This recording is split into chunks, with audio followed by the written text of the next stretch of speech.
நம்மளுடைய விஷன் என்னன்னு சொல்லணும்னு நான் கொஞ்சம் ஆசைப்படுறேன். நம்ம ஆட்சிக்கு வந்தா அது என்ன வந்தா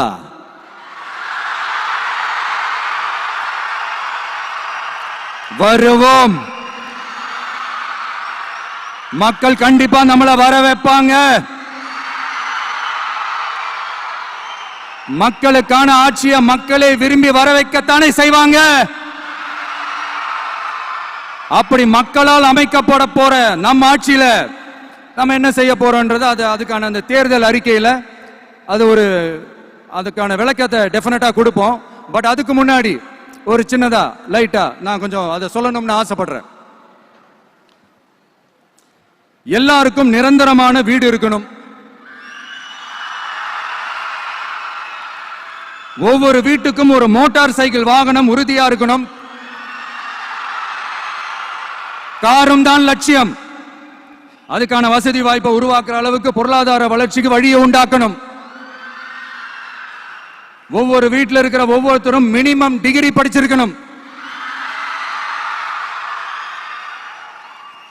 ஒவ்வொரு வீட்டிலையும் குறைந்தபட்சம் ஒருத்தருக்கு நிரந்தர வருமானம் கிடைக்கணும்.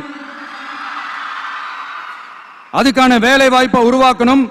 அதுக்கு தகுந்த மாதிரி கல்வியில பாடத்திட்டத்தில் சீர்திருத்தம் செய்யணும்.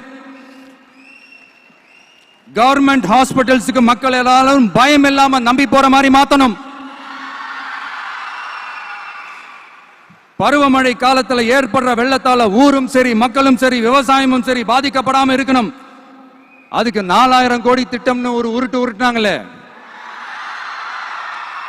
அந்த மாதிரி எல்லாம் எதுவும் இல்லாம உண்மையான ஒரு பாதுகாப்பு திட்டத்தை உருவாக்கணும். மீனவர்களோட, தொழிலாளர்களோட, நெசவாளர்களோட, அரசு ஊழியர்கள் மற்றும் ஆசிரியர்களோட கருத்து கேட்டு அவங்களுக்கான பாதுகாப்பு மற்றும் வளர்ச்சி திட்டங்களை உருவாக்கணும். உருவாக்குறது மட்டும் இல்ல, அதை செயல்படுத்தணும். முக்கியமா இண்டஸ்ட்ரியல் டெவலப்மெண்ட்ஸ்ல கான்சென்ட்ரேட் பண்ணணும். எல்லாத்தையும் விட ரொம்ப ரொம்ப முக்கியம், சட்டம் ஒழுங்க ரொம்ப ஸ்ட்ரிக்டா வச்சிருக்கணும். நம்மளுடைய அம்மா, அக்கா, தங்கச்சிகள், அவங்களுடைய பிள்ளைகள், குழந்தைகள் எல்லாருக்கும் பாதுகாப்பு, அதுவும் உண்மையான ஸ்ட்ராங்கான பவர்ஃபுல்லான பாதுகாப்பை உண்டாக்கணும். அண்ணா யூனிவர்சிட்டியில நடந்த அந்த பெண்ணுக்கு நடந்த அந்த பிரச்சனை மாதிரியோ,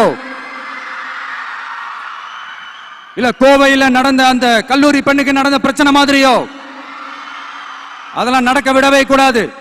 நம்ம வீட்டு பெண்கள் ஸ்ட்ராங்கா, பயமே இல்லாம தைரியமா இருக்கணும்.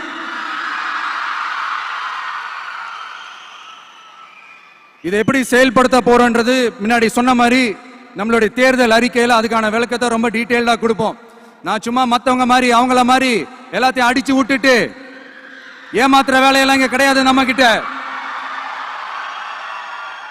நான் மறுபடியும் சொல்றேன், நம்ம அரசியலுக்கு வந்தது உங்களுக்கு நல்லது நல்லது நல்லது மட்டுமே செய்யறது தான்.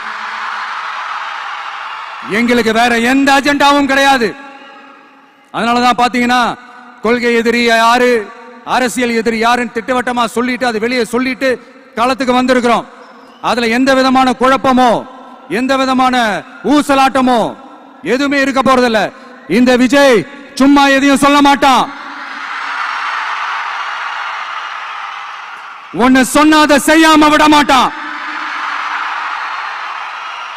அது மக்களுக்கு நல்லாவே தெரியும்.